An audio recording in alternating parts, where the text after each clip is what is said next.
वो ही नहीं। आप शुरू करें तब क्लिक नहीं, पहले क्लिक फिर शुरू होता है। हम आवाज आ रही है।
ॐ पार्थाय प्रतिबोधितां भगवता नारायणेन स्वयं व्यासेन ग्रथितां पुराणमुनिना मध्ये महाभारतम् अद्वैतायमृतवर्षिणीं भगवतीम् अष्टादशाध्यायिनीम् अम्ब त्वामनुसन्दधामि भगवत् गीते भवद्वेषु नमस्तुते व्यासविशालबुद्धे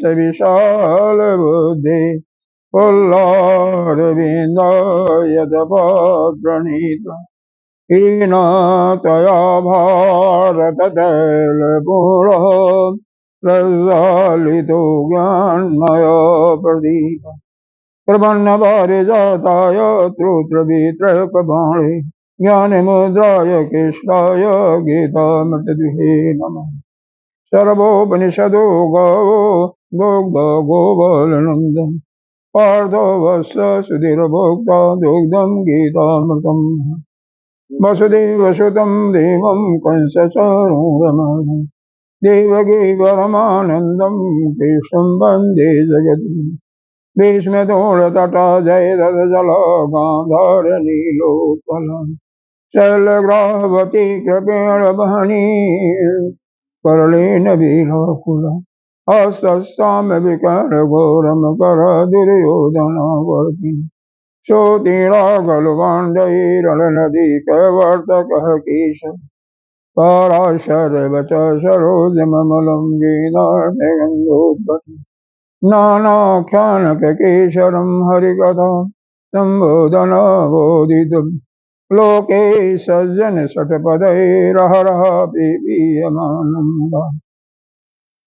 भूयात् भारतपङ्कजं कलिमलप्रध्वंसिनो श्रीयसि मोकं करोति वाचालं पङ्गुलङ्घयति गिरिं यत्कृपातमहं वन्दे परमानन्दम् यं ब्रह्मा वरुणेन्द्ररुद्रमरुतः अस्तु वन्दे दिव्यैः अस्त्वयि वेदयशाङ्गपदक्रमोपनिषदै गायन्ति यमसामेव ज्ञानाय ततगतेन मनसा पश्यन्ति यमयोगिनि शान्तं न विदुषुरयसुरगणा देवाय तस्मै नमः देवाय तस्मै नमः। ॐ अस्तु मा ॐ सनो भवतु सनो भुनक्तु सह वीर्यं करवावहि तेजस्विनामपीतमस्तु मा विद्विषावहि। ॐ शान्ति शान्ति शान्तिः। सच्चिदानन्दरूपः विश्वोत्पत्त्यादिहेतुः तापत्रविनाशाय श्रीकृष्णाय वयं नमः। नारायणं नमस्कृत्य नरं चैव नरोत्तमं देवीं सरस्वती व्यासं ततो जयमुदीरये। अखण्डमण्डलाकारं व्याप्तं येन चराचरं तद्पदं दर्शितं येन तस्मै श्रीगुरवे नमः। अज्ञानतिमिरान्धस्य ज्ञानाञ्जनशलाकया चक्षुरुन्मीलितं येन तस्मै श्रीगुरवे नमः। गुरुर्ब्रह्मा गुरुर्विष्णु गुरुर्देवो महेश्वर गुरुः साक्षात् परं ब्रह्म तस्मै श्रीगुरवे नमः। त्वमेव माता च पिता त्वमेव बन्धुः च सखा त्वमेव वेदा द्रविणं त्वमेव सर्वं मम देवदेव। गजाननं भूतगणाधिसेवितं कपिध्वजम्बूफलचारुभक्षम् उमासुतं शोकविनाशकारकं नमामि विघ्नेश्वरपादपङ्कजम्। अनंत श्री विभूषित श्री 1008 पंचायती महानिर्वाणी अखाड़ा के अग्रणीय श्रोतीय ब्रह्मनिष्ठ महामंडलेश्वर एवं उत्तर प्रदेश संत समाज के अध्यक्ष श्री सदगुरुदेव भगवान के चरणों में कोटि कोटि नमन बंदन। यहाँ के अधिष्ठाता देव एवं भक्तजन सभी के अंतःकरण में विराजमान उस आत्म स्वरूप परमात्मा को प्रणाम करते हैं। 19वें श्लोक से और 20 तक हो गया। 20वां हो गया था नहीं? हाँ 20वां नहीं हुआ था मेरे पास, हो गया था। अच्छा हो गया था ना। चलो यहीं से पढ़ते हैं। जत्रो परम ते चित्तम निरोधम योग सेवया जत्र चैव आत्मनं पश्चात् आत्मनि तुष्यति सुखम आत्यांतिकम जत बुद्धिग्राह्यं मतीन्द्रियं वेति यत्र न अयं स्थितः चलति अचलति तत्त्वतः। क्या बताया गया इसके विषय में? आज तो चित्त के निरुद्ध की बात है, तो जो सुबह के टाइम में हमने बाद में लिया था 10-12 मिनट, उसमें यह बिल्कुल और स्पष्ट हो गया होगा अगर कमी रही होगी। हाँ फिर भी 1 मिनट इसको दोहराने के बाद आगे बढ़ते। जत्र परमति चित्तम, जहां पर योग साधन से क्या है निरुद्ध किया हुआ चित्त, योग सेव्या यानी योग साधन से जो चित्त निरुद्ध है, निरुद्ध मतलब उसकी वृत्तियां बिल्कुल शांत हो गई हैं।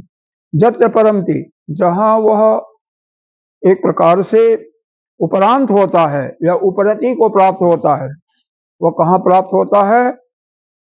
चाहे वह समाधि काल में हो, चाहे अंतःकरण से उस परम चैतन्य वह ज्योति ही स्वरूपा उस अपने चैतन्य को या उस आत्म स्वरूप का दर्शन कर रहा है, आत्मस्वरूप का दर्शन कर रहा है। लिखा हुआ ना, चैव आत्मनं आत्मनि पश्यति, अपने ही आत्मा से, अपने ही मतलब सूक्ष्म बुद्धि से स्वयं ही अपने उस आत्म स्वरूप का दर्शन कर रहा है। वही संतुष्ट होता है, तुष्यति होता है, वही उसका तृप्ति कर पाता है। तृप्ति का लाभ का मतलब वह पुनः इस संसार में नहीं आता। कौन? पहला शर्त इसमें यह है जिसके योग के माध्यम से, योग के अभ्यास के माध्यम से जिसके चित्त की वृत्तियां शांत हो चुकी हैं, मतलब चित्त को निरुद्ध करके, निरुद्ध करने का मतलब उसकी वृत्ति शांत हो गई है और वह वहां से उपरत हो गया है। वो जो मतलब चित्त की वृत्तियां बिल्कुल शांत होने के बाद वहां से ऊपर हो गया और वहां से उपरत होकर के आत्मनि एव आत्मनं पश्यति, अपने ही आत्मा से, अपने स्वरूप का मतलब अपने उस बुद्धि रूप से, बुद्धि से, हालांकि वो बुद्धि से ग्राह्य नहीं है, बुद्धि से नहीं उसको जान सकते हैं, लेकिन अपने से स्वयं से ही स्वयं अपने आत्मा का अनुभव कर रहा है, वह सब तरफ से तृप्त हो जाता है। मतलब उसको अब कुछ नहीं चाहिए, अब कुछ नहीं चाहिए। इसका मतलब वह उस परम पद को प्राप्त कर जाता है, जिसके प्राप्त करने के बाद स्वयं अब उसको इस संसार में आना जाना नहीं होता। ये 21वां श्लोक बहुत ही महत्वपूर्ण है, 21, 22, 23 बहुत ही महत्वपूर्ण है, तीनों भयंकर है। सुखम आत्यांतिकम जत बुद्धि ग्राह्यम अतीन्द्रियम, वेति यत्र न चवायम स्थितः अचलति तत्वतः। कह रहे हैं 3 कंडीशन लगाया इन्होंने, 3 कंडीशन। कौन कौन? आत्यांतिक सुख। आत्यांतिक सुख का मतलब जो सुख इस कभी नष्ट नहीं होता, मतलब वह आत्यांतिक सुख, मतलब हमेशा के लिए रहता है। वो कब हो सकता है? जब अपने स्वरूप को कोई दर्शन कर पाता है, दूसरे और कहीं जगह नहीं। अभी बताता हूँ दर्शन। आत्यांतिकम सुखम, वो आत्यांतिक सुख। जत बुद्धि ग्राह, वो बुद्धि से भी ग्राह्य नहीं है, बुद्धि उसके अनुभव, उसका अनुभव नहीं कर पाती। अतीन्द्रियम, इंद्रिया जिस भोग को, जिसको स्वीकार करती हैं, उससे भी दूर, उसको भी, उस सुख को, उस आनंद को इंद्रियों के द्वारा भी नहीं मिल सकता है। वेति यत्र, जो इस चीज को च एवं तत्वतः, तत्व से जानता है, तत्व से जानता है, उसकी स्थिति जो है अचल होती है, यानी उसमें फिर किसी प्रकार से डगमग नहीं होता है, फिर वह अपने स्थिति से वह हिलता नहीं है। कैसा है? अब एक एक को समझें, बहुत गहरा। आत्यंतिक सुख और बुद्धिग्राह और अतीन्द्रिय का सुख, तीनों को एक एक को समझेंगे। अतीन्द्रिय सुख, इंद्रिय सुख पहले समझेंगे तो फिर अतीन्द्रिय सुख आ जाएगा। इंद्रिय सुख क्या होता है? 18वें अध्याय में, इसी गीता जी के 18वें अध्याय में भगवान ने अर्जुन को 36, 37, 38, 39, एक्चुअली 37 में तो केवल थोड़ा सा और है, 36, 38, 39, 36, 37, 39, 36 से 39 श्लोकों में 3 प्रकार के सुख हमें होती हैं संसार से जुड़े हुए, तीनों को बताया है, तीनों सुखों को बताया है। 39वां जो सुख है वह सुख इंद्रियों से मिलता है, इंद्रिय ग्राह्य सुख है। इंद्रिय ग्राह्य सुख क्या है उसको आपको बताते हैं। हाँ, 39वां सुख वह क्या है? जद अग्रे च अनुबंधे च सुखम मोहन अमात मनः निद्रा आलस्य प्रमोदत्थम, निद्रा आलस्य प्रमोदत्थम तत्तम समुदाहृतम। एक सुख तो यह होता है जो कि तामसी वृत्तियों का होता है। तामसी व्यक्ति क्या करते हैं, बल्कि इंद्रिय का सुख नहीं होगा, यह बुद्धिग्राह्य होगा। हाँ, तो यह क्या करते हैं? वो हमेशा प्रमाद, आलस्य या निद्रा में पड़े रहते हैं। आप देखते होंगे जो बहुत ज्यादा सोता है, इसका मतलब उसके अंदर तमस प्रकृति है।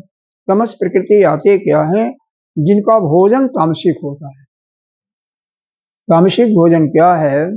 जो लहसुन, प्याज, बासी भोजन जैसे पिज्जा है और जितने भी डिब्बा बंद चीजें आती हैं उनका सेवन करता है।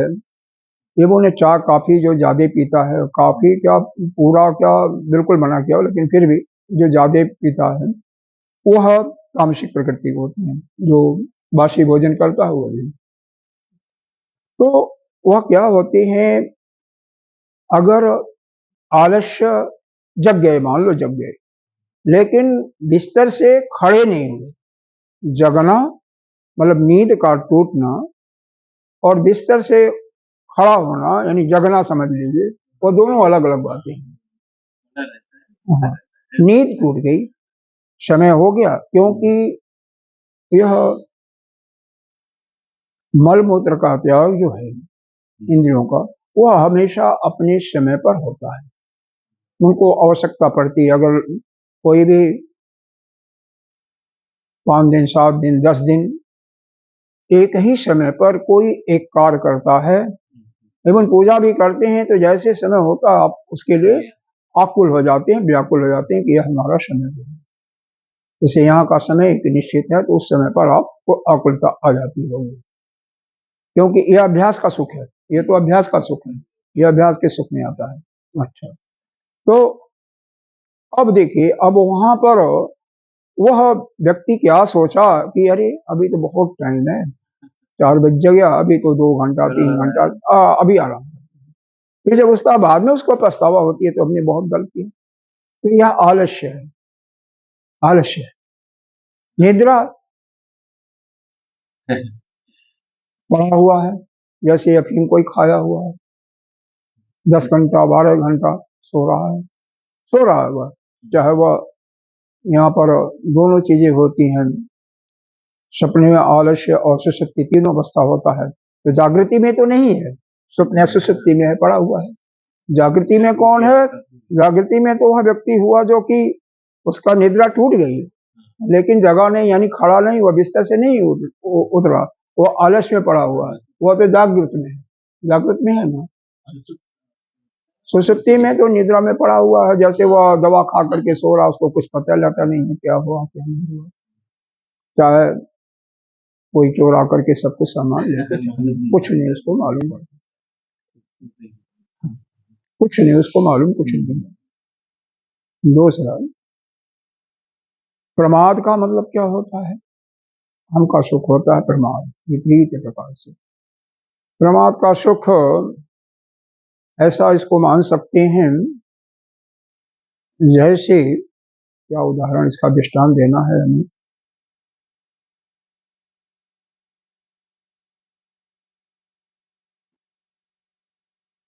कोई चीज बोलते मार बताते हैं कि किसी ने आपको डांटा या गाली दिया या मारने की धमकी दी या मारा, उस समय आपको भूल गए कि हमें क्या जवाब देना है, क्या कहें, आप शांत हो गए। बाद में आपको ध्यान आया, अरे हमें तो उसको यह कहना था, इस प्रकार से उसका जवाब देना था। बहुत बार होता है, ये प्रमाद के कारण होता है। हाँ, यह भी तमस व्यक्तियों का ही गुण होता है, ये प्रमाद के कारण होता है। ठीक है, तो प्रमाद के कारण क्या होता है, वो अहंग हो जाता है और वो अहंग का सुख महसूस करते हैं। जैसे एक व्यक्ति हमेशा उसकी भूलने की आदत है, वैसे हम लोग भी बोलते हैं, ऐसी बात नहीं है। चश्मा जैसे कि ऐसा लगा लेते थे वो ऐसे, और फिर किसी ने पूछा, किसी से उन्होंने कहा, उनके अपने मित्र से, कि अरे भाई चश्मा हमारा तो ऐसा हो गया है कि महीने में 3-4 चश्मा हमारा गायब हो जाता है। 3-4 चश्मा हमारा किसका है, देखो 3-4 चश्मा हमारा गायब हो जाता। क्यों भाई, क्यों गायब हो जाता? अरे मुझे पता ही नहीं कहाँ रख देता हूँ, और फिर वो 3-4 चश्मे तो हमें खरीदने पड़े। और बहुत मतलब गौर, एक प्रकार से अहम के साथ वो बोल रहे थे। इसका मतलब यह जो समय पर उनको याद नहीं रहता है, और फिर भी उसमें भी अहम भाव आ गया, अहम भाव आ गया ना, उसमें भी उनको सुख मिल रहा है, उसमें सुख मिल रहा है ना। जैसे मान लो हम इस पुस्तक को रख देते हैं, भूल गया, और हम किसी से कहते हैं कि अरे हम ऐसे ही रख देते हैं, पुस्तक मिलती नहीं, फिर दोबारा ले आते हैं, तीसरा लाते हैं, कई बार हो जाता है, और उसमें अपना हम सुख महसूस कर रहे हैं। तो वह, हाँ, वह प्रमाद का जो सुख है ना, वह एक प्रकार से अहम का सुख, जो कि सुख नहीं होता, लेकिन फिर भी वह सुखी उसमें महसूस करते हैं, तो इसको कहते हैं प्रमाद का सुख। प्रमाद, प्रमाद का सुख मतलब तो यह होता है, कोई चीज जैसे है, समय पर आपको याद नहीं पड़ा, चश्मा है यहीं पर लगाए हुए हैं, लेकिन किसी ने कहा भाई क्या यही आपकी आंख पर लगाओगे तभी तो दिखाई देगा, अरे मैं भूल गया। फिर उन्होंने अपना लेक्चर वो शुरू कर दिया, हाँ शुरू कर दिया। तो यह प्रमाद का सुख है। आलस्य का सुख क्या है?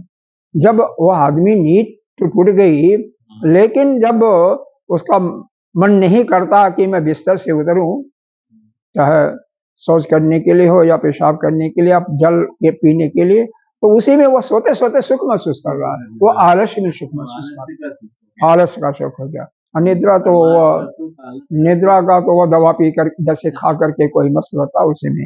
तो यह तीनों सुख जो है तामसी जिनकी प्रकृति होती है उनकी होती है, ये बुद्धि द्वारा महसूस होता है, महसूस होता है, बुद्धि द्वारा सुख महसूस होता है, मन को महसूस होता है, बुद्धि से मन को महसूस होता है, लेकिन बुद्धि के द्वारा महसूस हो रहा है, लेकिन वह जो अत्यंत सुख है वो बुद्धि के द्वारा भी नहीं महसूस होता। अब रजस सुख का वर्णन करें तो रजस सुख जो है 38वें श्लोक में, अरे 37वें में है, जद इग्रे विषमेव परिणामे, नहीं यह है 38वें में, हाँ। विषय इंद्रिय संयोगात अग्रे अमृतोपमं परिणामे विषमेव तत् सुखम राजसम अमृतम। कह रहे हैं जो सुख है इंद्रियों के भोग का, जो सुख है इंद्रियों के भोग का सुख है। अब जैसे इंद्रिय है, चाहे किसी मान लो नेत्र, रूप नेत्र इंद्रिय ले लेते हैं। नेत्र का क्या काम है? रूप इसका स्वभाव है, रूप को देखना। और कोई सुंदर कोई रूप उसको दिखाई दे दिया, कोई भी सुंदर सुंदर मकान है, सुंदर गाड़ी है, बहुत अच्छी है, अब वो देख करके सुखी हो रहा है, सुखी हो रहा है, क्योंकि उसके इंद्रिय जो है वहां पर चली गई, विषय में युक्त हो गई, तो वहां से उसकी नींद हटती नहीं है। कई बार देखा होगा या सही बात है। हाँ, नए जो जोड़े होते हैं युवा युवतियों का, जब पहली बार कुदरत की होती है, लेकिन एक बार मुलाकात पहली बार होता है तो उसको देखता रह जाता, दूसरा उसको देख रहा था, कोई कुछ बोल भी नहीं रहा, दोनों को सुख महसूस हो रहा है, नेत्र सुख हो रहा महसूस हो रहा है। तो यह इंद्रिय ग्राह्य सुख है, इंद्रियों के भोग भोगी है ना, यह नेत्र रूपी इंद्रिय उसको भोग कर रही है ना, वो देख रही है, रूप को लगातार दे रही है। हाँ, कई मिनट तक देखी, 2 मिनट तक, 1 मिनट तक देखी, तभी उसको सुख मिला तो सही, और वो इंद्रिय सुख है। इसी प्रकार से कई भोग होते हैं, जैसे मान लो किसी को मीठा बहुत प्रिय है, रसगुल्ला ले लेते हैं, किसी भी मीठा को ले सकते हैं, तो सुख जैसे आ गया, घर में आ गया, बच्चे हैं, पिताजी ले आए या चाचा लाए, पिता लाए, कोई दादा लाए, तो उसको सुख हुआ कि भाई, बच्चों को सुख हुआ कि अब यह मिलेगा, रसगुल्ला के शौकीन होते हैं। लेकिन अभी वो सुख मिला नहीं, अभी तो प्रिय लगने लगा। जैसे वह पिताजी ने या चाचा ने दिया, हाथ पर आया तो उसी को कहते हैं मोर, और जब यहाँ पर लग गया जीवा के अग्रभाग पर, अरे जब यहाँ पर है भोग्य और भोक्ता, भोक्ता कौन है? जो इसका स्वाद ले रहा है, अब भोग क्या है? वह वस्तु है। उसी प्रकार से जब भोक्ता और भोग दोनों एक हो जाते हैं ना, तो आनंद मिलता है। उसी प्रकार से ध्यान करते समय, क्योंकि हमारा अल्टीमेटम गोल तो है ध्यान करना, उस ध्यान करने में, ध्यान में बैठ करके ध्यानी जैसे आप हो, और वह जिसका ध्यान करो, बीच का जो ध्यान की कड़ी है, वह दोनों मिट गए, समाप्त हो गया, आप उसी में मिल गए। जिस वस्तु का ध्यान कर रहे थे, हाँ, जो ध्येय वस्तु था उसी में मिल गए, वही समाधि हो गई। उसमें आपका कितना आनंद सुख मिलता है, सुख मिलता है। तो यह हुआ बुद्धि से युक्त है, अरे इंद्रिय से युक्त है, इंद्रिय भोग सुख है। तो यह इंद्रिय भोग सुख है, या बुद्धि से ग्राह्य सुख है। और क्या है? और क्या हुआ? अब सतोगुण को ले लीजिए, सतोगुण वालों को ले लीजिए, तो यह कैसा होता है? हालांकि उसमें हमारा कोई मतलब नहीं है यह बताने का। यह हाँ, पहले यह बताया कि यह जो सुख है ना,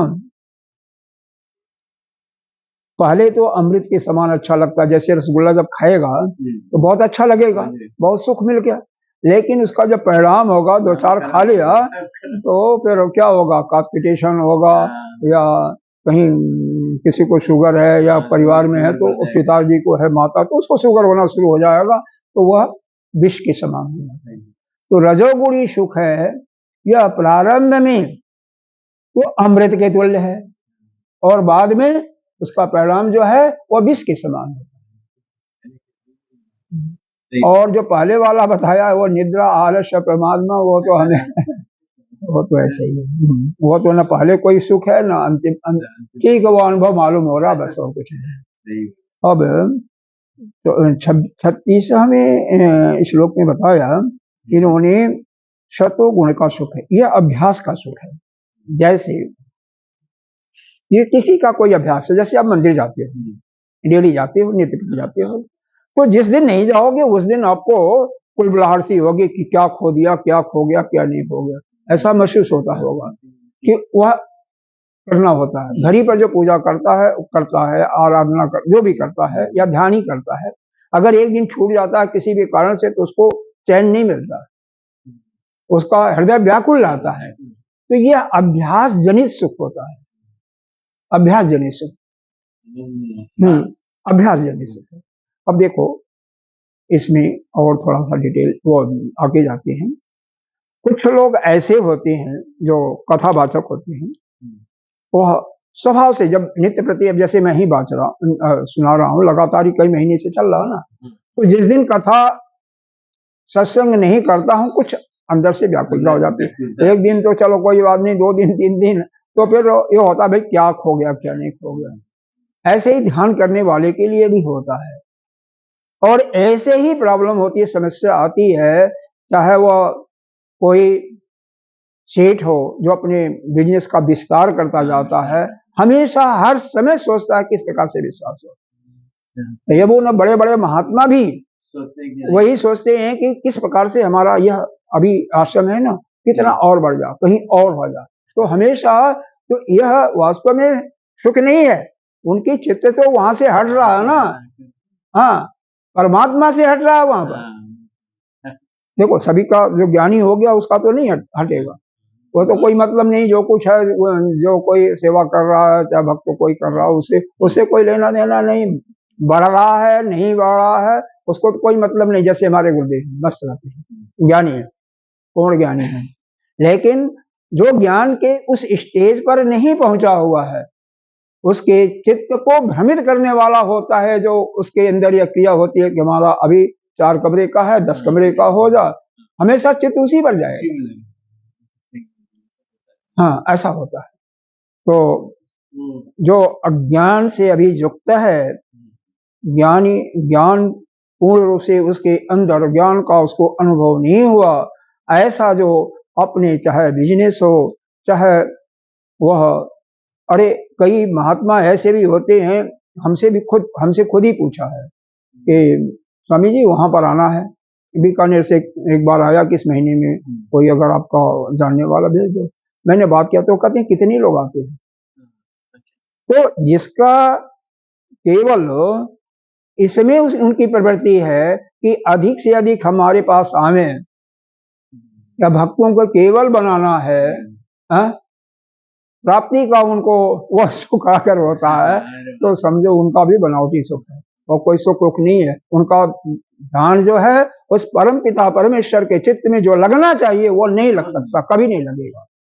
तो जो भी केवल हमारा विकास हो जाए, चाहे हमारा घर हो और गाड़ी है, छोटी गाड़ी है बड़ी गाड़ी हो जाए, उससे भी बड़ी हो जाए, या फैक्ट्री है, केवल उनका मेन है विकास के बाद हर क्षण उनका वही चिंतन अगर करता रहता है, अज्ञान है तो निश्चित रूप से करेगा, तो उसको उस आत्म सुख का अनुभव नहीं हो सकता। यह सुख, यह सात्विक सुख कहते हैं इसको, या भजन कीर्तन या सत्संग सुनने का ही सुख है, सत्संग सुनने का है। तो इसमें आपको प्रारंभ में जब शुरू में आते हो किसी को कहते भी तो नहीं आता है, उसको विष के समान या लगता है, लेकिन इसका परिणाम बाद में अमृत तुल्य होगा। वह 37 में श्लोक में बताया गया इसके अगले परिणाम इसका अमृत तुल्य होता है। तो यह तीनों प्रकार के जो सुख हैं, चाहे वह सात्विक सुख है, चाहे वह राजसिक सुख है और चाहे तामसिक सुख है, यह तीनों सुख उस अपने स्वरूप के सुख को नहीं पाते हैं, क्योंकि वो तो अतीन्द्रिय है, इंद्रियां भी वहां नहीं। अब यहीं पर इसके लिए बताया जा रहा है आत्यंतिकम बुद्धि ग्राहम अतीन्द्रियम, न तो यह इंद्रियों से ग्राह है, उसीलिए रजोगुण की प्रवृत्ति बताई गई, बुद्धि के द्वारा भी ग्राह नहीं होता वह तमोगुण का सुख, और आत्यंतिक सुख बुद्धि के द्वारा यहाँ पर सभी ले सकते हैं, बुद्धि के द्वारा भी वह ग्रह नहीं हो सकता। तो वह जो सुख है वह आत्म सुख है, अपने आत्मा का अपने स्वरूप का सुख है, वह तो किसी से भी मतलब वह तो अत्यांतिक। हमारे एक स्वामी जी हैं, आप जानते हो उनको, जगदानंद जी, हाँ जानते हैं। उनका प्रवचन शुरू होता था ही कहते हैं इस सत्संग का मूल उद्देश्य क्या है, आत्यांतिक सुख की प्राप्ति और आत्यांतिक दुख की निवृत्ति।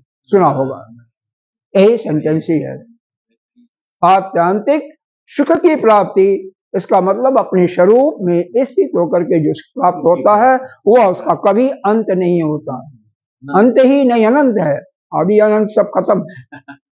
और आत्यांतिक दुख की निवृत्ति मतलब दुख नाम का चीज नहीं है, हाँ हमेशा।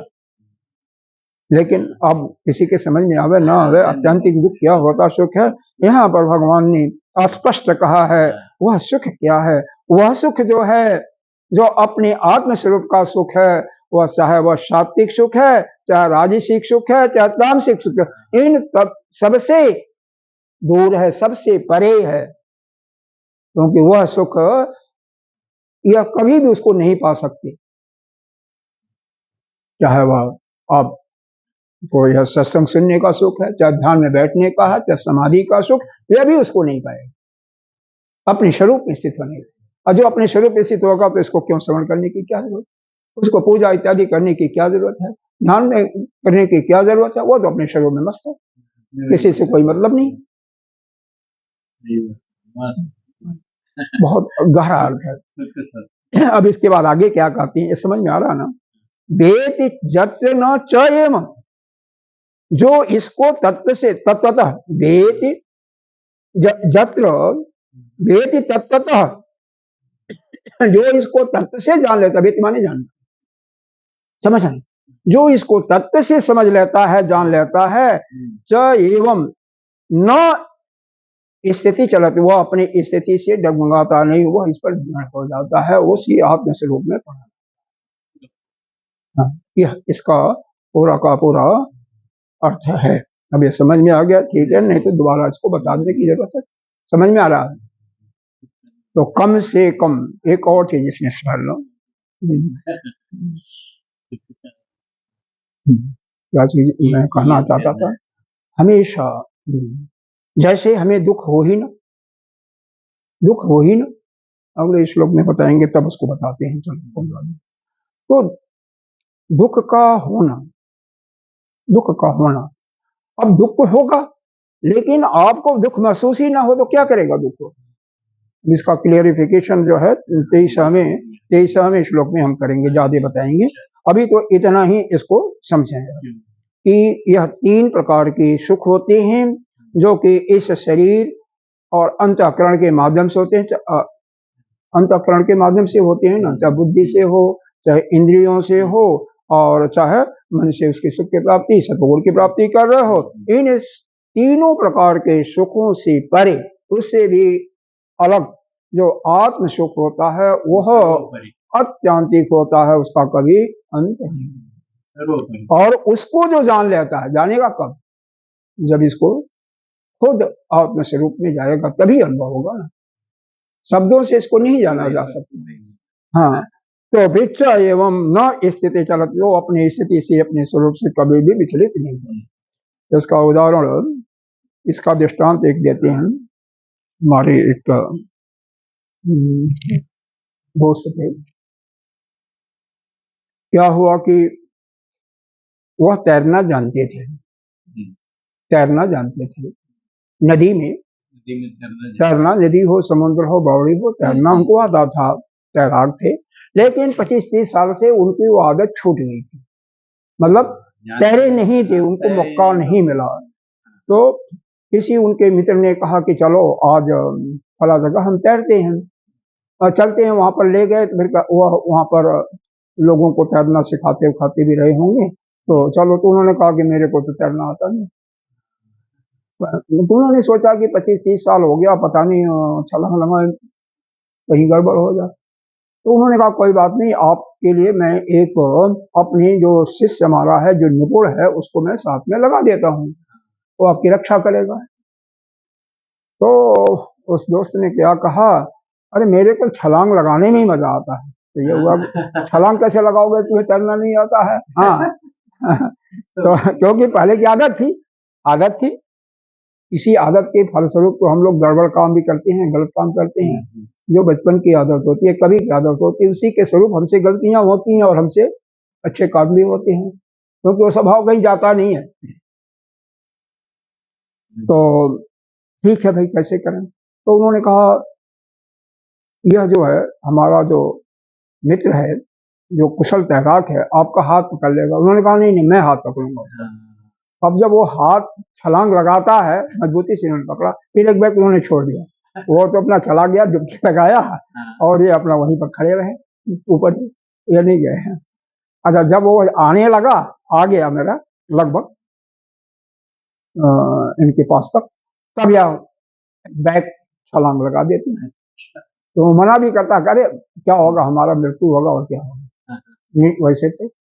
और फिर जब तक यह हुआ कि अरे क्या हुआ क्या हुआ क्या हुआ, तब तक वो अपने आप ही तैर करके आ भी गए। तो कहे कि भाई तुम झूठ बोलते हो, झूठ बोलते हो।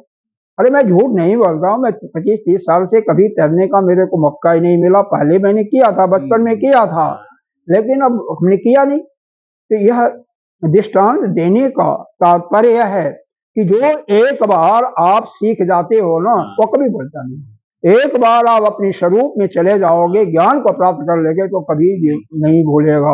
इस जन्म नहीं, किसी जन्म में नहीं। जैसे चिड़िए का बच्चा जैसे ही थोड़ा सा बड़ा होता है, कोई सिखाता उखाता नहीं, माँ सिखाती क्या, जरा सा डायरेक्शन देती है, क्योंकि पिछले जन्म में किया हुआ है, इसलिए उड़ जाता है फटाक से।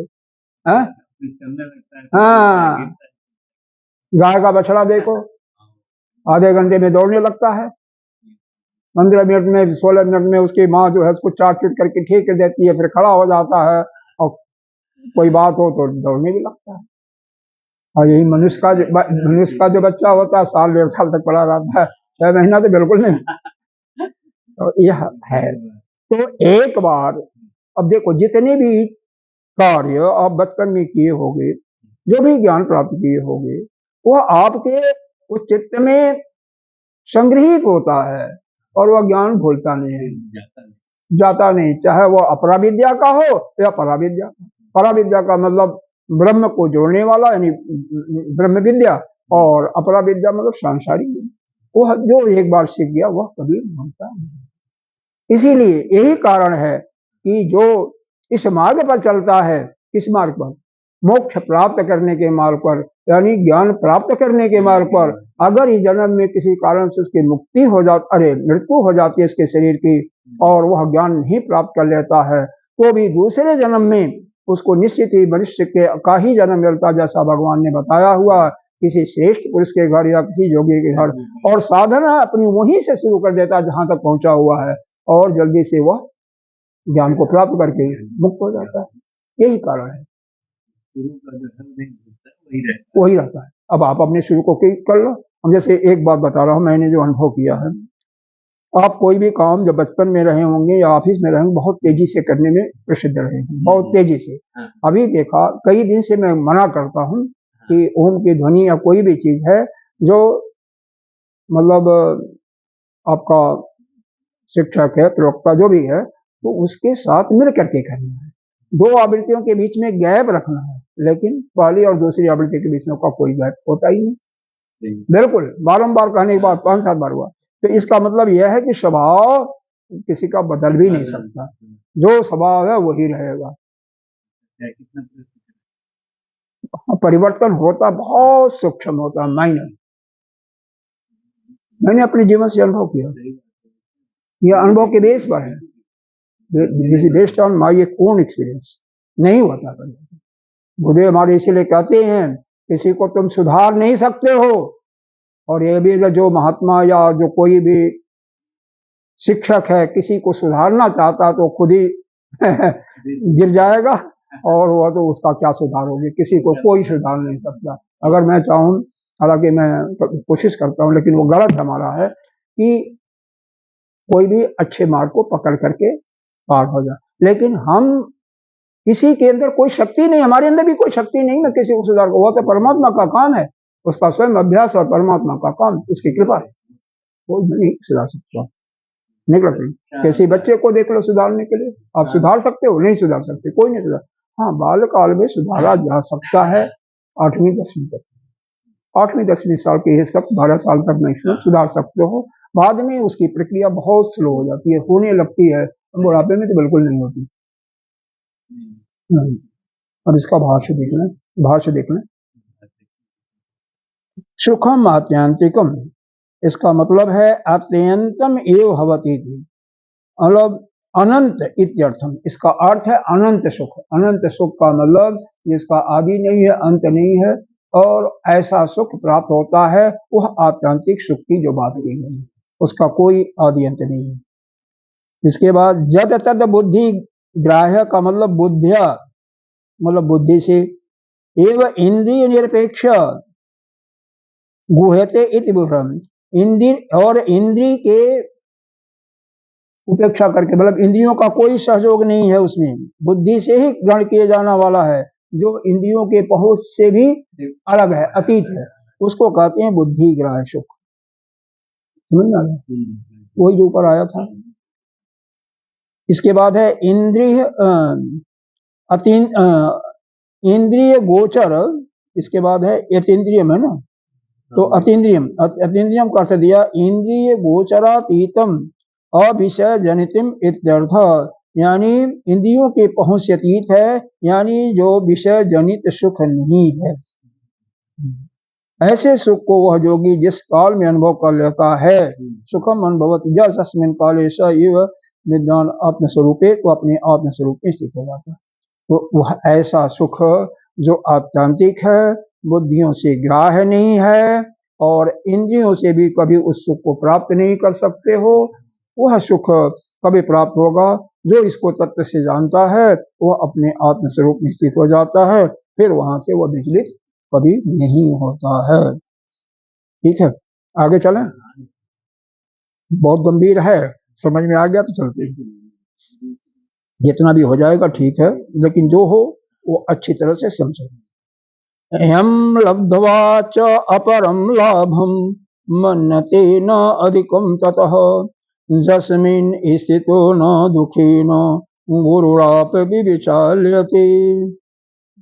जम लब्ध्वा, हाँ, जम लब्ध्वा, वह जो आत्म प्राप्ति का जो सुख है उसको जो प्राप्त कर लेता है, अपरम है ना, अपरम शब्द है ना, तो वह आत्म प्रतिरूप, अपरम कौन सुख होता है, जो आत्म के स्वरूप का, उसको जो प्राप्त हो करके उससे अधिक उसको कोई लाभ नहीं है। उससे मतलब आत्म स्वरूप का जिसको सुख मालूम मिल जाता है, उसका जो अनुभव कर लेता है, उससे बड़ा कोई सुख है ही नहीं। जस्मिन स्थित हो, जिस आत्म स्वरूप में स्थित हो करके न दुखेन गुरुराप विचार लेते, कहते हैं गुरु, गुरु कहते हैं गुरु को बहुत भारी, भारी से भारी, गुरु कहते हैं ना, मतलब भारी से भारी, भारी से भारी दुख आने पर भी वह उससे डगमगाता नहीं है, वह उससे विचलित नहीं होता। बहुत सीधा अर्थ है कि यह जो ऊपर का बताया गया कि जिस जो अपने स्वरूप में स्थित हो जाता है, जो अतीन्द्रियों से, इंद्रियों से जो अति है, मतलब इंद्रियों से जो ग्राह्य नहीं, इंद्रियों और विषयों के संयोग से होता, उससे भी पार में, बुद्धि के द्वारा भी ग्राह्य नहीं हो सकता, और उसको हम आत्यंतिक सुख वह केवल अपने स्वरूप में स्थित होने का है, उसको जो तत्व से जान जाता है, समझ जाता है, अनुभव में ला देता है, वह कभी अपनी स्थिति से हिलता नहीं है, उसमें उसकी दृढ़ भावना होती है।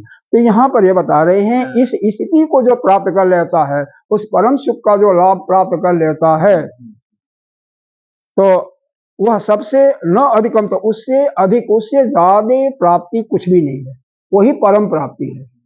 अपने स्वरूप की प्राप्ति ही वही एक प्रकार से अंत है, उससे ज्यादा कुछ नहीं है, क्योंकि आप ब्रह्म बन गए, और क्या, उससे अधिक कुछ नहीं।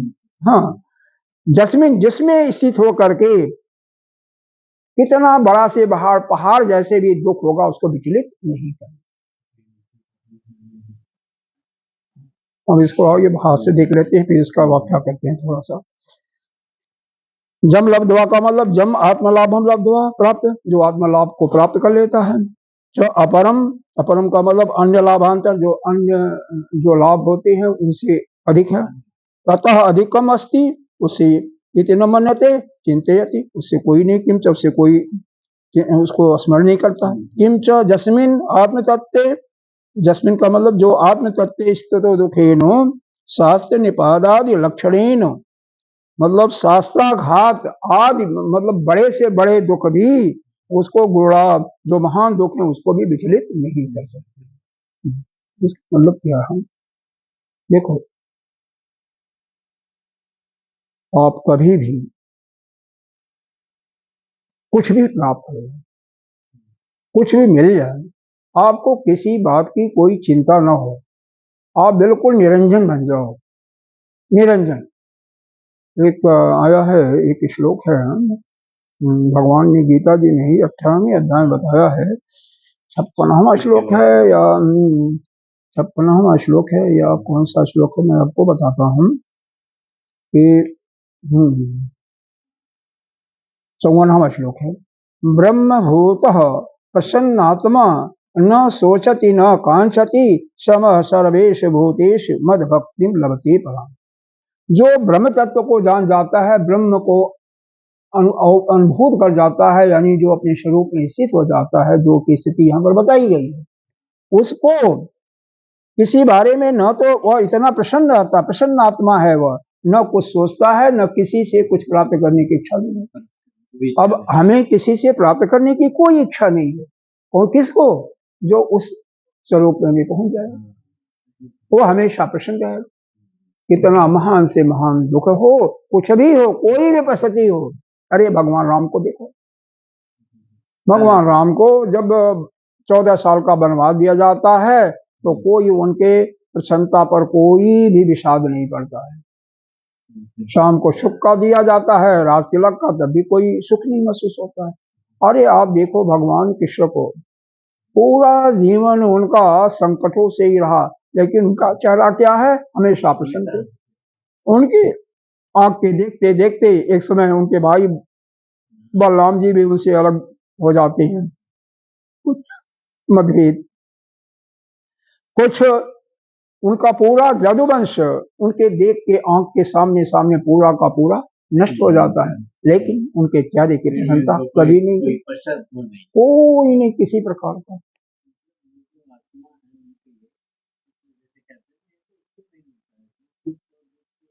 दुख और सुख कुछ है ही नहीं। जो नेगेटिव सोचता है ना, असल में हमारा अंदर जो आत्मा बैठा हुआ ना, क्या कहता है, मान लो आप कहो कि मैं बहुत दुखी हूँ, वो कहता है यो मस्त, ठीक है दुखी रहो। आप कहते हो मैं बहुत सुखी हूँ, वो कहता है यो मस्त, आप बहुत सुखी रहो। हमेशा, इसीलिए कई ऐसे होते हैं, क्या कहते हैं भाई, पॉजिटिव थिंकिंग हमेशा करो, हमेशा अच्छा सोचो, बुरा मत सोचो। बुरा सोचोगे तो बुरे ही रह जाओगे और बुरे ही होगे। इसलिए हमेशा हमें कोई दुख नहीं है, हम तो अपने स्वरूप में स्थित, हमें क्या किसी चीज की चिंता, कोई हमें सुख दे नहीं सकता, कोई दुख को ले नहीं सकता, तो भारी से भारी दुख भी हो हमें दुख अनुभव नहीं करता था। ये अगले श्लोक में भगवान बताते हैं, कितना भी बड़ा दुख हो उसको हमें महसूस ही नहीं करना, मैं दुख ही नहीं है, दुख से संजोग ही नहीं करना है कि दुख है हमें। हाँ, ऐसा अगर हो जाओ तो कितना बड़ा से बड़ा विपत्ति पड़े आपको कुछ महसूस ही नहीं, कुछ नहीं महसूस। अरे देखो, जिनका बाईपास सर्जरी हो, एक हमने देखा था, एक सज्जन थे, हम कहाँ पर काम करते थे ध्यान नहीं आ रहा, हमारे ऑफिस के ही थे, अच्छे ऑफिसर थे, बड़े ऑफिसर थे, बड़े हमारे उसके हेड थे डिपार्टमेंट के। तो उनका बाईपास सर्जरी एक बार हुआ। बाईपास सर्जरी में क्या होता है, कोई हृदय की नली बिल्कुल बंद हो जाती है, हाँ, और भी अगर उससे उसको डाइवर्ट करने का जगह होता है, पहले तो हम कोशिश यह करते हैं कि अगर वो एक सर्टेन परसेंटेज तक है तो उसको रिप्लेस करके दूसरी नली लगा देते हैं, सुना होगा ये, हाँ। और नहीं तो जब नहीं रिप्लेस करने लायक होता है तो जंघा से या पैर से या हाथ से कहीं से एक नाड़ी काट देते हैं और वहां पर लगा देते हैं, क्योंकि इसका महत्व ज्यादा है हाथ और पैर से।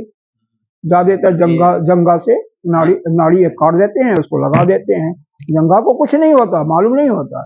तो उनको हम जिस दिन ऑपरेशन हुआ उस दिन तो आदमी वो बेहोशी रहता है, अब ऑपरेशन 4-5-6 घंटे होता है, और फिर दूसरे दिन जब हम लोग गए, तो देखिए क्या, अरे चेहरे पर पूरा प्रसन्नता, तेज भरा हुआ है, तेज है, लगता लगता है, हाँ बेशक बहुत धीरे धीरे बोल पा रहे थे, लेकिन कुछ महसूस नहीं हुआ, हाँ कुछ महसूस नहीं हुआ हमको। यानी ऐसे व्यक्ति अपने स्वरूप में स्थित हो जाते हैं।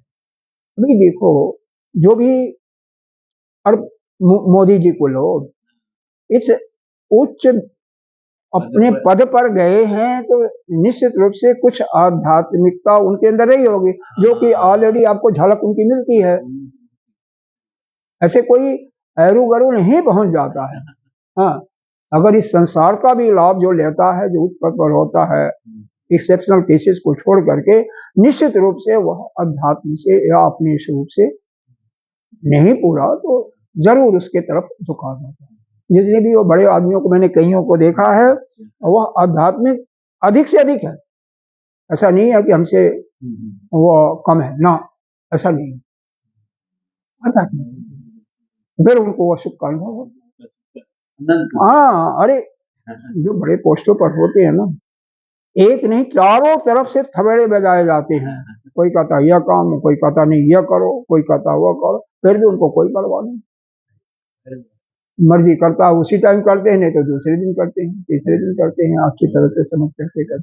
तो यह जो होता है, तो जितना भी लाभ हो या जितना भी दुख हो, किसी से परेशान मत हो। लाभ में सुखी मत हो और हानि में दुखी मत हो, क्योंकि वह तुम्हारे बस का है ही नहीं है कि लाभ को दुख में कोई परिवर्तित कर दे, तुम परिवर्तित कर दो, दुख को सुख में परिवर्तित कर दो, यह हो ही नहीं सकता। और जब अपने तुम उस आत्म तत्व को जान लोगे, उस अपने आत्म तत्व का अनुभव कर लोगे, अपने स्वरूप में स्थित हो जाओगे, तो तुम्हारे लिए दुख का, तुम्हारे लिए तो आत्यंतिक सुख ही सुख है, आत्यंतिक आनंद ही आनंद है। तो फिर उसी में पड़े रहो। जे जम लदवा च अपरम लाभम, उस लाभ को, उस आनंद को प्राप्त करके उससे अधिक आनंद और कहीं है ही नहीं है। जिसमें निश्चित उस अपने स्वरूप में, आत्म स्वरूप में स्थित होकर के न दुखे न गुणाप विचारे, मतलब शस्त्रघात, पक्षघात, कितना भी बड़ा दुख हो तो उससे कोई वह जो साधक है, वह जो भक्त है, कभी विचलित होता ही नहीं होता है।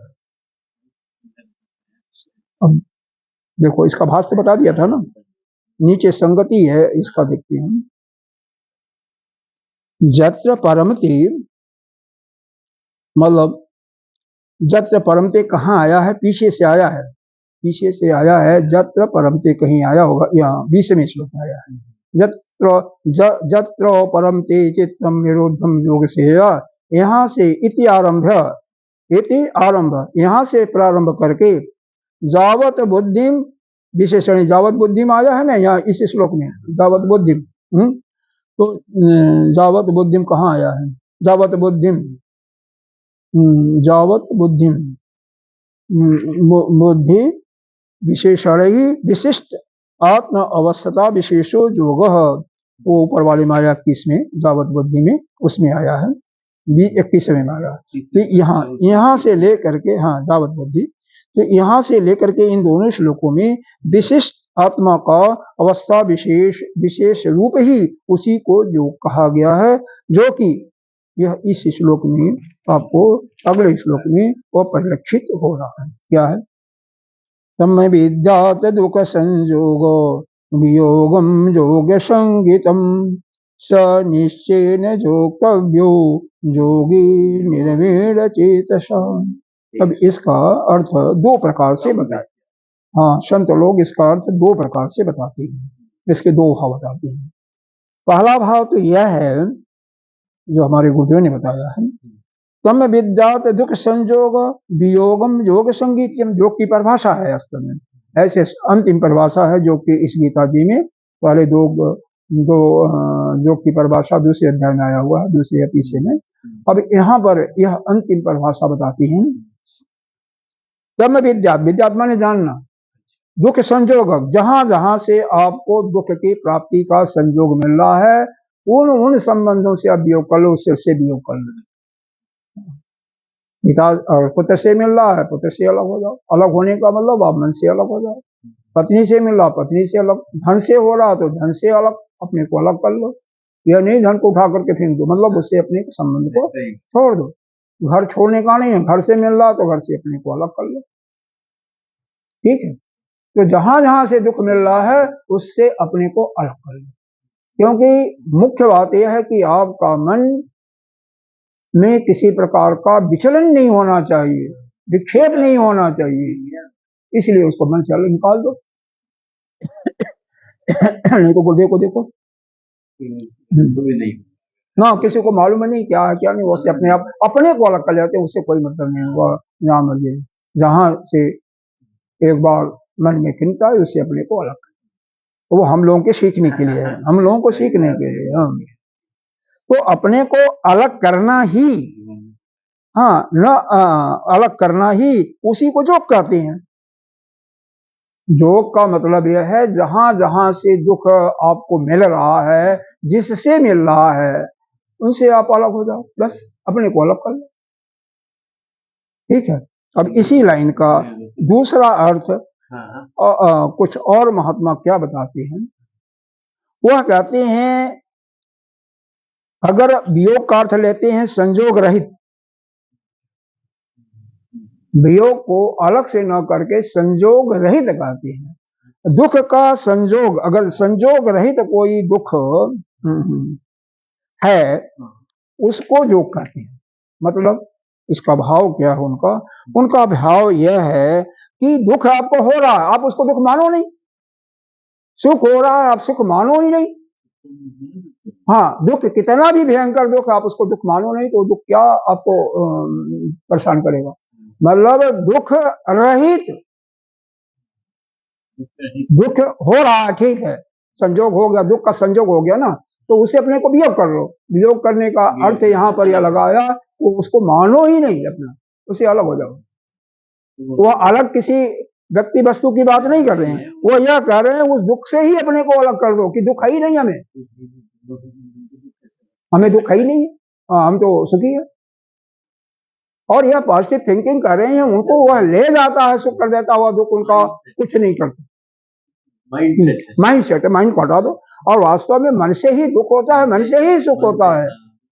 किसी भी वस्तु को मिल जाती है तो आपको सुखी होता, क्यों सुखी हो रहे, कौन कहता, मन ही कहता ना, यहीं से दुख का अनुभव करते हैं। कोई वस्तु नहीं मिली, क्रोध आता है। और ये देखो एक चीज और बताते हैं यहाँ पर कि जो व्यक्ति जितना किसी को, देखो किसी को भला करना चाहता है ना, तभी वह दुखी और क्रोध भी करता है। जो क्रोध करता है, क्रोध करता है, दुखी होता है किसी को डांट करके या किसी करके, तो क्रोध से अहम की भावना होती है। जिसके अंदर अहम की भावना होगी वह किसी को दूसरे पर क्रोध करके उसको डांटे। अहम की भावना है, जिसके अंदर अहम की भावना ही नहीं है उसके अंदर क्रोध होगा ही नहीं। आप देखिए भगवान कृष्ण को देखिए, भगवान राम को देखिए, दुख के नाम की चीज ही नहीं, कोई हम है ही नहीं है। हम लोग सोचते हैं कि हाँ, तो जहां जहां जो जो जो कोई भी जो क्रोध करता, क्रोध उसके अंदर अभी कहा नहीं गया है, काम क्रोधो, हाँ एक दूसरे अध्याय में आया है, दूसरे अध्याय का कौन सा श्लोक है मैं बता रहा हूँ, हाँ अभी ध्यान नहीं आ रहा है, अभी आपको बताता हूँ। दूसरे अध्याय का एक श्लोक क्या है,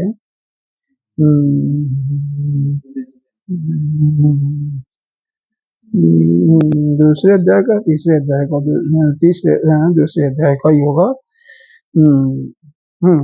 दुखेश न उद्विग्न मनः सुखेश विगत स्नेह, दुखेश, यह दूसरे अध्याय का 56वां श्लोक।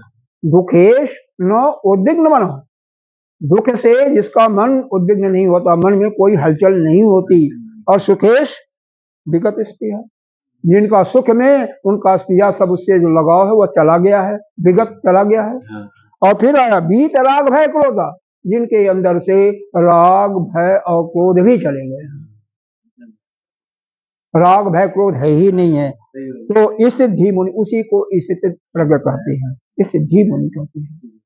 तो मतलब यह है कि यह जो क्रोध है, क्रोध क्यों होता है, अहम के कारण होता है ना।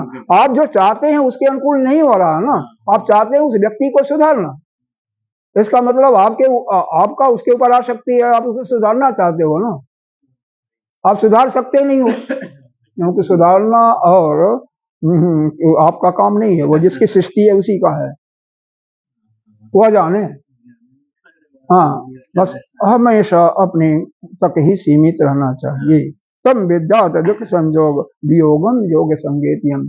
तो कितना भी बड़ा दुख हो तो अपने दुख को वियोग कर लो, मतलब दुख रहित हो जाओ। आपको यह अनुभव हो कि हमें दुख तो है ही नहीं है, मैं तो दुख कहा। इसीलिए एक बार अपने अखंडानंद महाराज जी की बात है, पता नहीं गुरुदेव कर रहे थे या कोई और संत कर रहे थे, ध्यान नहीं आ रहा है। एक बार वह सत्संग कहाँ कर रहे थे, कलकत्ते में शायद या कहीं कर रहे थे, सत्संग कर रहे थे। अब वहां पर एक न सेठ आकर के अब उनको यह है महाराज जी आपके लिए ये लीजिए, मतलब नाना प्रकार के प्रश्न होते, लेकिन और उस समय वो कैंसर से पीड़ित भी थी, उस समय उन्हें कैंसर का भी रोग हो गया था, ऑपरेशन भी नहीं हुआ था, लेकिन वह बिल्कुल विचलित नहीं हुए, उनका मन नाना प्रकार के क्वेश्चनों से उनका, क्योंकि भक्त तो थे ही, भक्त न भी होते तो जो भी वह प्रश्न पूछ रहे हो वह उस समय उचित नहीं था, लेकिन फिर भी उससे वह बिल्कुल अलग रहे और विचलित रहे, क्योंकि अपने को अलग कर दिया, वो कर रहे हैं कहते रहो, हम तो अपना अलग अपने में मस्त है, तो नाम की चीज ही नहीं है। तो ऐसा जो है, और यह तो कहते हैं कि वही संत बता रहे थे, अभी चाहे गुरुदेव का कथन से लिया होगा चाहे कहीं और से, मेरे को ध्यान नहीं आ रहा है, कि वो क्रोध करते ही नहीं थे, हमेशा अपने आप में मस्त रहते थे, अपने आप में मस्त रहते थे। एक बार की उनकी घटना आती है, कुछ अपने शिष्यों के साथ ही बुंदेलखंड में वह जा रहे थे, हरि बाबा थे, तो हरि बाबा के विषय में आपने नहीं सुना होगा, मैंने बहुत सुना है, उनके पुस्तकें भी उनके विषय में लेखकों ने पढ़े हैं। तो स्टेशन पर बल्कि कह रहे थे कि उस गाड़ी में जगह नहीं थी जहां जाना था, यही पास में जाना था, वृंदावन से, मथुरा से, और यहीं बुलंदशहर में कहीं जाना था, जो भी है उनका स्थान रहा होगा। तो वह क्या हुआ, यह स्टेशनों पर एक वेटिंग मशीन होती है, देखा हुआ, वेट करने की। हाँ, तो उसमें जब वेट किया इन्होंने, हैवी शरीर थे, तो पीछे आया डोंट हेजिटेट, इंग्लिश में डोंट हेजिटेट, उसको उन्होंने अपने माइंड में ले लिया। तो 3-4 इनके शिष्य भी थे, गाड़ी आई भरी हुई, कहीं जगह नहीं, तो यह हुआ कि रिजर्वेशन का डिब्बा है, कोई बात नहीं, डोंट हेजिटेट, चले जाओ, चल दिए। टीटी आया लेकिन किसी को कुछ नहीं, बाद में अपने स्टेशन पर उतर जाए, रात्रि हो गई थी, कैसे चलना, डोंट हेजिटेट, चलते रहो। फिर किसी ने कुदरती कोई गाड़ी आई, इन लोगों को कहाँ जाना बताया, तो महात्मा जी हैं, इनको पैलगी वगैरह किया, बैठा लिया, तो वहां पर चले गए। अब फिर थोड़ा सा दूर था, वह जाकर के अपना देखा सुना था, तो वह चले गए। अब वहां पर देखे ताला बंद, मतलब अंदर से कुंडी लगी, और आवाज जाने पर कोई असर नहीं पड़ा, सुनाई नहीं दिया उनको, या अपनी घर ही निद्रा में होंगे। तो भक्तों ने कहा, उनके शिष्यों ने क्या कहा, डोंट हेजिटेट, घुस जाओ, उसके अंदर चलो, मतलब वो सबको पकड़ लिए। हाँ, वो सबको पकड़, और डोंट हेजिटेट करके वह अंदर घुस गए। जब कमरे में गए तो कहते, अरे महाराज जी कहाँ से आप आ गए, कैसे आ गए, ताला तो चारों तरफ से तो बंद है मकान। अरे मैं आ गया, हाँ, डोंट हेजिटेट। तो यहाँ पर यही कहा है, दुख हो रहा है कोई बात नहीं, लेकिन डोंट हेजिटेट, आप सुख रहो, आप कोई दुख नहीं हुआ, ऐसा मन में दृढ़ भावना बना लो कि हमें दुख है ही नहीं, तो आपको वह दुख अपने आप ही समाप्त हो जाएगा। सह निश्चयन कहते हैं, ऐसा निश्चय करो, निश्चयन जोक्तव्यो हो, जोगो अनिर्वण चेतसा, चित्त में और कोई उत्सुकता या बिल्कुल मत लाओ, घबराहट मत लाओ चित्त में, पूर्ण उत्सुकता के साथ उसको निश्चय करके जोक्तव्य, अपने कर्तव्य को करो, यही योग। सह निश्चय, यह जो दुख हो रहा है उसको पूर्ण रूप से कि हमें दुख नहीं है, मैं तो बिल्कुल दुख रहित हूँ, दुख के संजोग नहीं, दुख का संजोग जो है वियोग रहित है, दुख है ही नहीं, दुख तो आया संजोग हुआ लेकिन वो वियोग रहित है, वो संजोग रहित है, दुख तो आया ही नहीं, तो उसका वियोग तो पहले ही हो गया।